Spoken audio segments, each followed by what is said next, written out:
Good morning. How you doing, YouTubies? Top of the morning to you. A little cool here in sunny Florida. Woo! Got down to 45 last night. Yeah. 45 last night. Wow. What's the date today? January 27. Wow. This month's all about gone. 2023. Can you believe it, guys? Been busy. Took Miss Daisy for breakfast this morning. And Eric and Jen came down from Michigan. And then Mallory from Minnesota, their daughter, came down. So we had fun for a few days. Little cookout action. They stayed with us for a few days. And then they went down to Fort Lauderdale. Never been down there. I haven't either. I've never been there. But by the sounds of it, they had a good time there.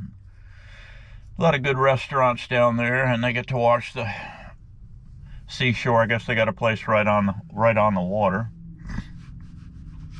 So that's over on the East Coast, Fort Lauderdale, and so I guess they enjoyed that. Been working on the critters. I've got two coyotes, 2 bobcats, 2 wild hogs this year. That's all I've snared this year. Haven't killed any deer with a bow. I actually hung the bow up, but I'm still practicing with my long bow. And there's this guy Vote or something. He's out there and he does a different with his bow. He's a long bow recurve shooter. So I've been playing with his technique, and his technique is he anchors on his chin right here. Now he said he puts this knuckle here in the center of his chin. I've tried that and it's not working for me. It's just too coordinated. I don't know what it is, but I've been taking this index finger and putting right here, right in that little hole there, right there, that little Kirk Douglas hole there on the chin. And that seems to work for me. And what you do is you just a real subtle release. Instead of, back before, I was anchoring this finger in the corner of the mouth, and like so, and this, like Fred Bear and all them used to do. But Fred Bear used this birdie finger, he would put here in the corner of the mouth, like so. But I've always shot, even since I was a little kid, a little whippersnapper, I always done it here. Self-taught, that's, and it gets into your brain. You don't ever, once you pick up a thing, you never seem to get it out of your skull. But anyway, now I'm trying different things because I don't know what it is. When I was a young kid, instinctive shooting, I had no issues with it. I could shoot out of 20 yards at say a quail or rabbit or squirrel and put my arrow through it. But with age and whatever, I don't know what it is. Pretty deadly with a compound, but I never got a shot. I let some does walk. It really wasn't in doe season, and it was so doggone hot during beginning of archery that archery for us starts around September 15th. And it's so freaking hot, guys. It's just, it's not fun. Let's face it. It's buggy, even though you got a thermocell on each side of you. And that does, take some of the bugs away from you, but still, it's so friggin' hot that it's just not fun at all. So anyway, I didn't hunt much. So by the time I got into hunting, as it cooled off, then the does were out of season. Anyway, I never pulled my bow back. I was fixing to pull a bow back on a 6-point when he caught me. And I had a few does catch me too up in the stand. I need to get a little higher. I think I will next year. I got a limb I need to trim out. I want to get to say 22 feet. My feet my feet at 22 feet above the ground, and I should be fairly good with that. But even at that, you can't make any stupid movements up there, subtle, quick movements. You have to do everything very cautiously, or they'll catch you. Yeah. So anyway, so that's what I'm up to.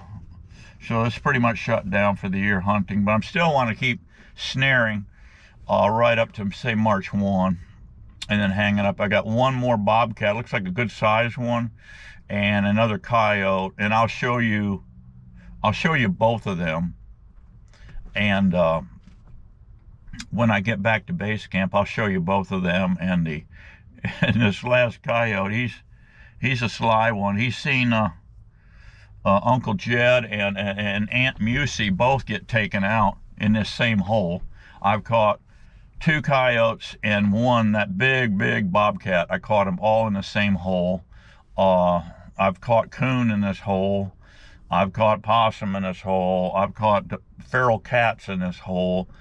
Everything likes this hole because, for whatever reason, it comes from, there's a clearing, there's a horse corral, and there's a clearing, and then there's a woods, thick woods, and they come down the edge of that thick woods and come right into that hole. It's just a natural pattern for them. And then they can come right into my yard.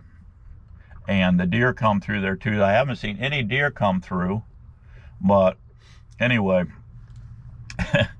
you'll see where this coyote comes in. He came in one day too, and he just walked by, and then if somehow he was on this side of the fence, on my side of the fence, and he walked by the camera. And but I haven't seen him go through the hole. I know that he's witnessed one of his kin getting taken out in the snare that I got in the fence. I know he has. Yeah, they're pretty sly dogs, pretty sly critters. You'll never get them all. Never get them all, which is fine. Leave the smart ones. It gives it more challenge. What I have not done, though, on this rebuild on one of my snares, I just sprayed it down with Scent Shield. That's just product you get at Walmart, wherever. It's a cover. It's not a cover. It's a scent eliminator type spray. I think it's just basically baking soda and water, basically, I think. And it kills human scent. And I sprayed my snares with that. But what I'm going to do from now on is take and I'm going to boil my snares in baking soda and then throw in some trap black. I've got some trap black. It's just a chemical you throw in there, and it turns steel traps black, or snares. So I'll do that next time when I make more snares up. Yeah, I'll do that, and I think that'll work a lot better.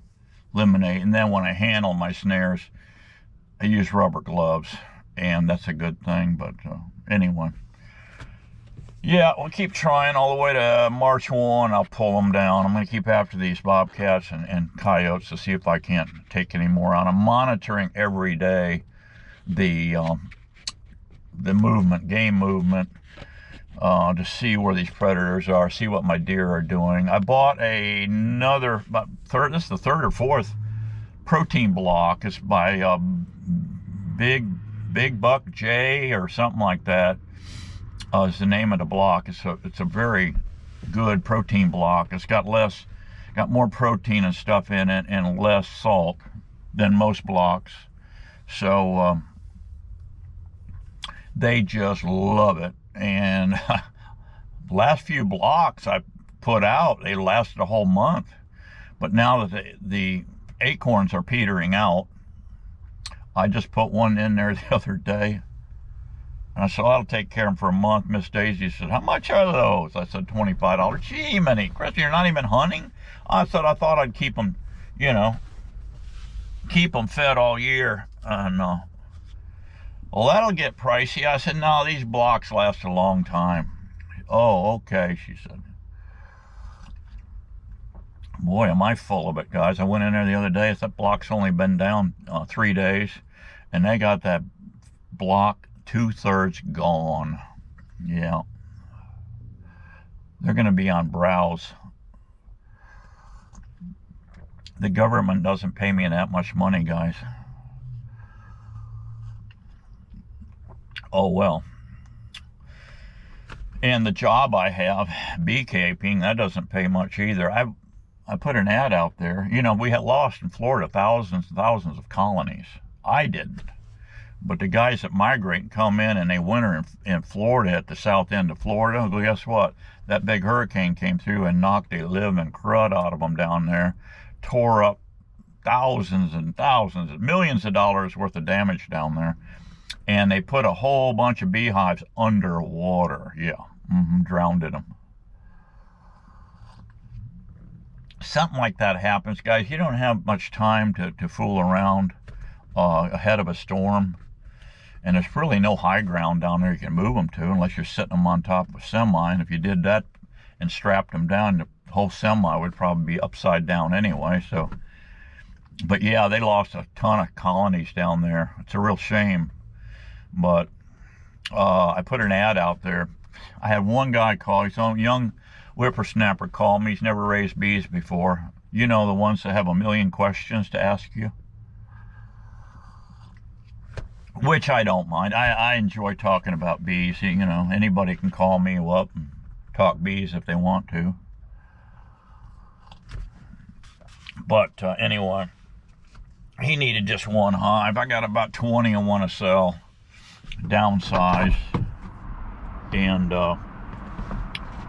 so anyway, that's what we're going to do. Try to sell a few, but the phone's not ringing at all. But maybe it will the end of February, and people get...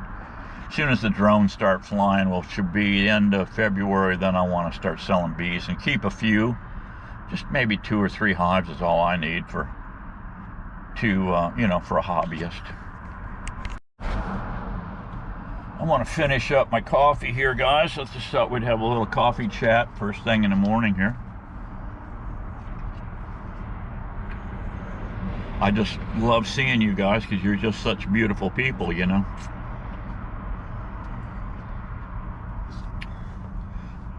Like I said, I went to breakfast with Miss Daisy. She sits across from me, you know.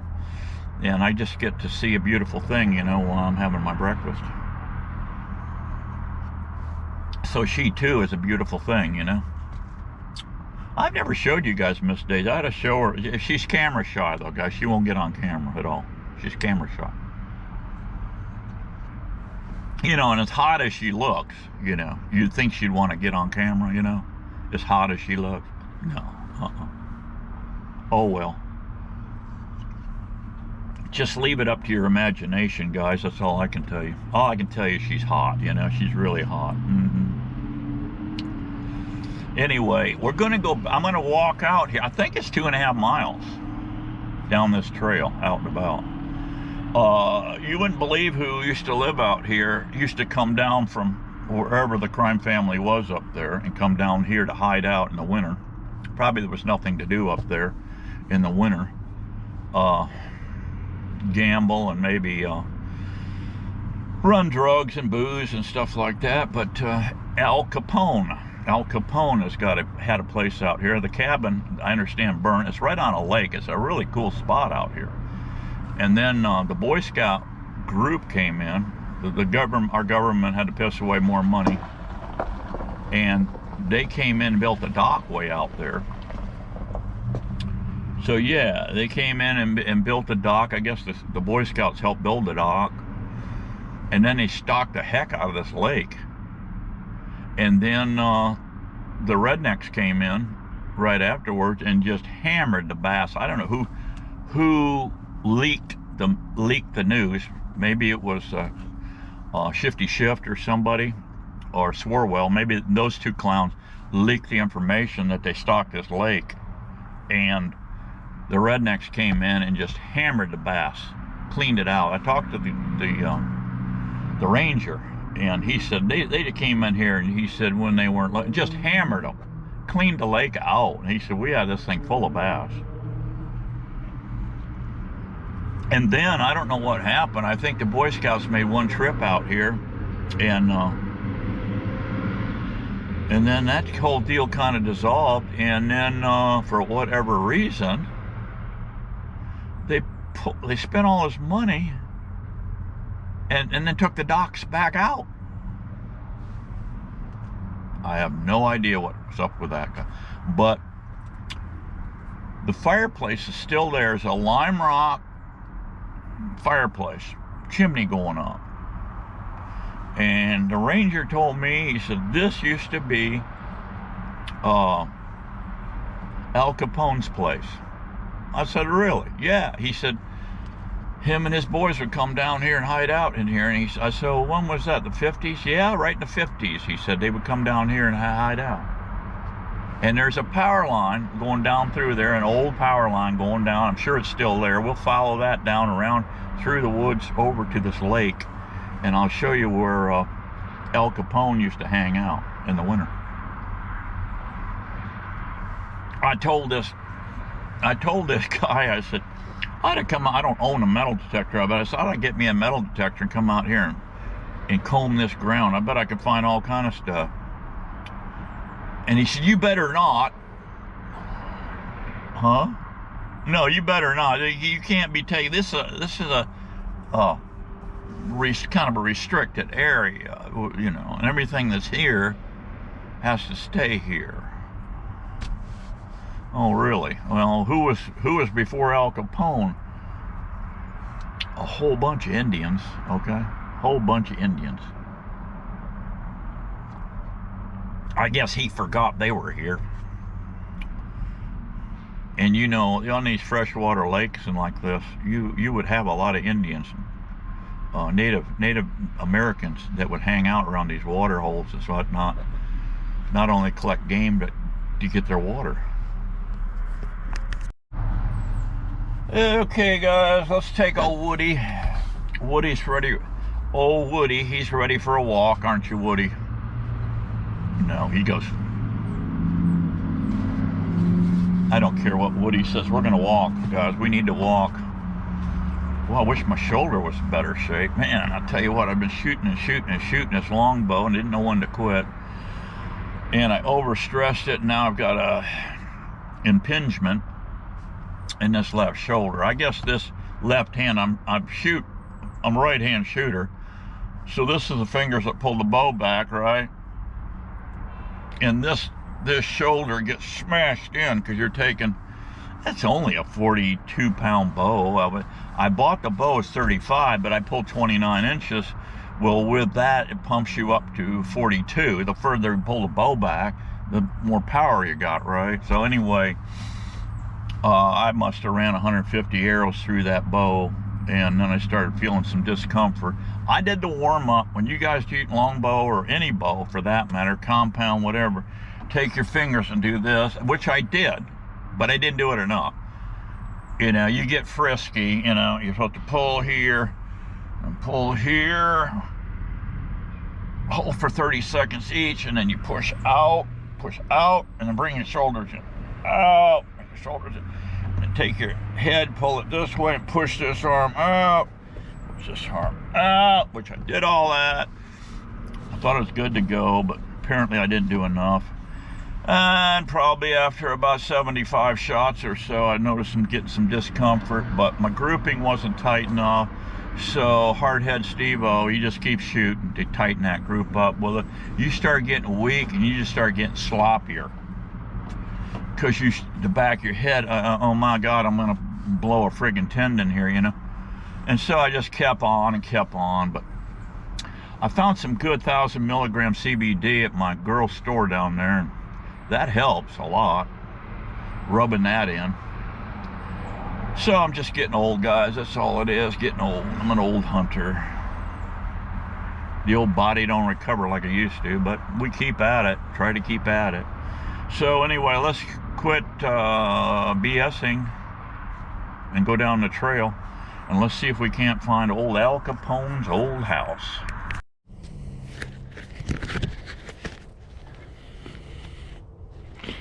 About halfway, I think, guys. I think it's about 3 miles back here to old Al's place. Old Al Capone. All this saw palmetto, gallberry, cypress swamp, beautiful pig and deer woods. Yep. They won't let me in here, guys. The state of Florida won't let me in here with my beehives. What a flippin' joke that is, huh?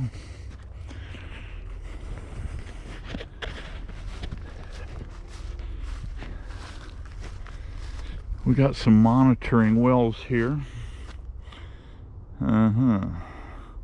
Survey control. What do we have here, guys?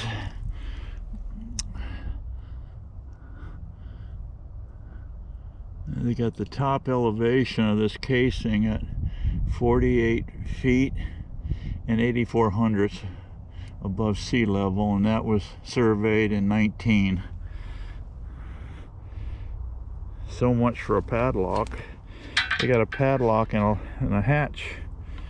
I guess what they do, they come out here and they drop a thing down and monitor the water, depth of the water, get their water table.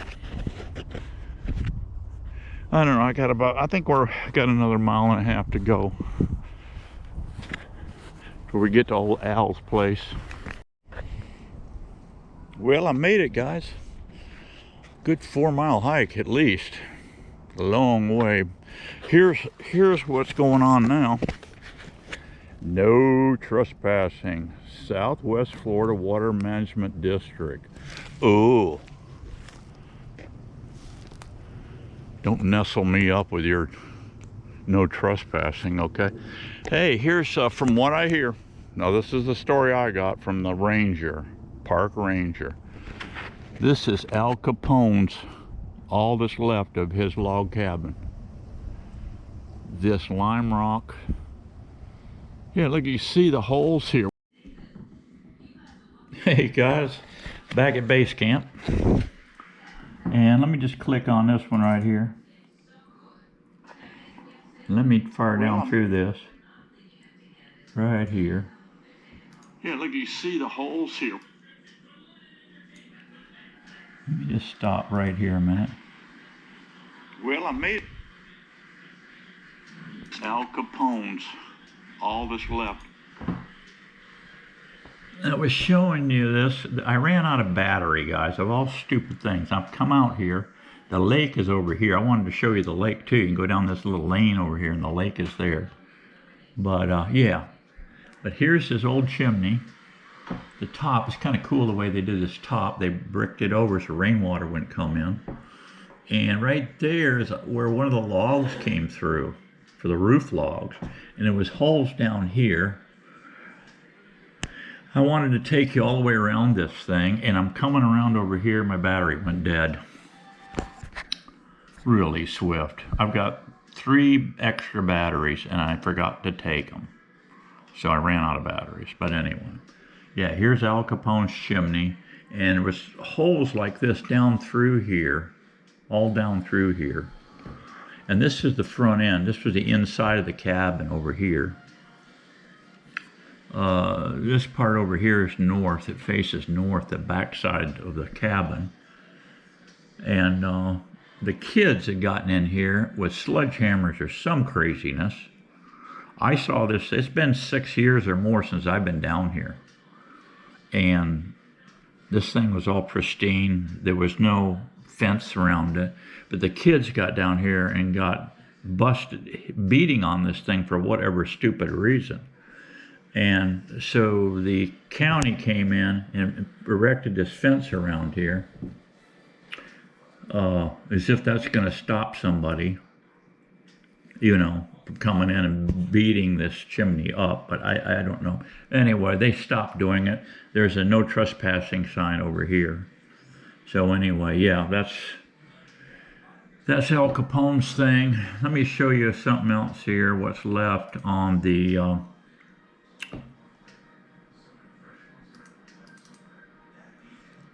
critters. I've got critters here. Take a picture of this one here.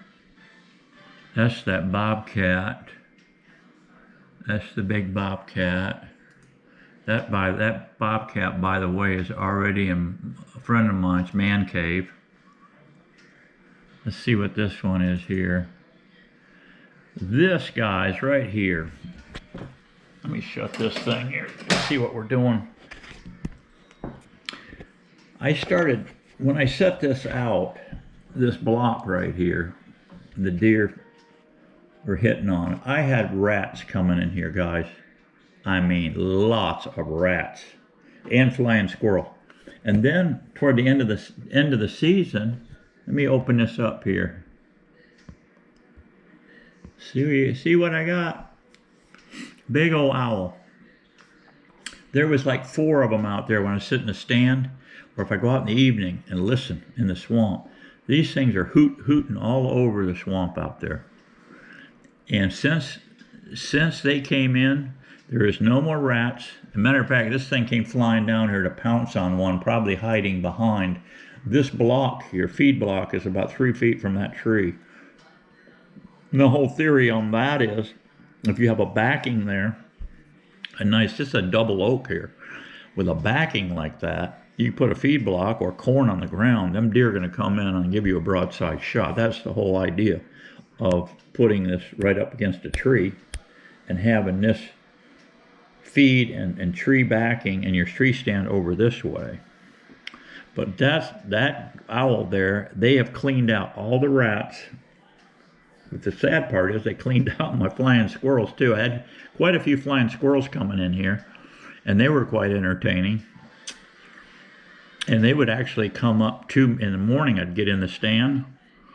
They'd come up and just get mad as hell at me for being up in that tree, and they'd chatter like heck, and they'd be within 3 feet of me. I couldn't see them, but they'd be right there close, just chattering like crazy. I was waiting for one to jump and bite my ear or something, but anyway. Yeah, so them guys have taken out all my rats. Thank goodness. This is one of the coyotes I've been seeing. One of the coyotes. Here, I think this is the same coyote here. This is the black one we got, solid black coyote. This one I just got the other night. Look at him, he came in, there's my loop right there. And he's looking underneath like, can I make it? Can I make that shot? And then he says, no, you better not. Because I seen Uncle Jed and Aunt Musey get taken out in that same snare. I better get out of here. So he left. And here he is again, and he didn't come under. He may have snuck under there. I don't know for positive.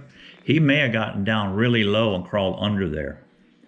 But I think he came in. I threw some bacon grease right over here. I think he came in, made a loop around, and came out this way. And then the camera tripped. There he is again.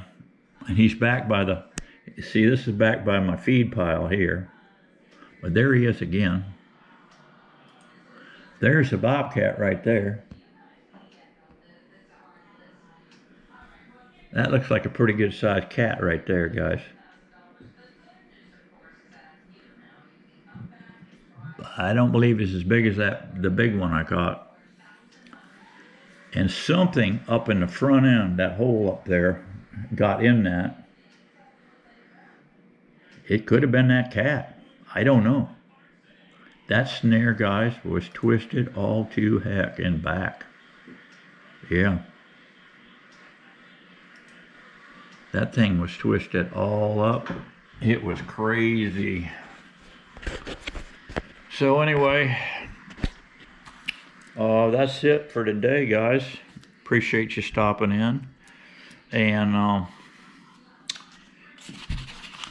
be happy, be strong, keep getting it on. And just remember,